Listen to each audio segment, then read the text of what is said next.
Моя мара, каб знікли мае болі нецерпныя, і з'явілася магчымасць з-за вачэй, каб чуць больш мала бачыць, прывесці ў парадак тое, што я зрабіла за жыццё.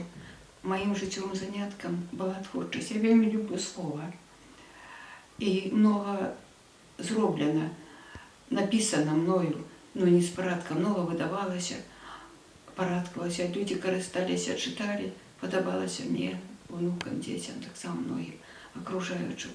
А многа, вялікія засталіся, што не з парадка, не прыйдзе на парадак, і там ніхто, на жаль, у рукапісах маіх не разбярэцца, акрамя мяне.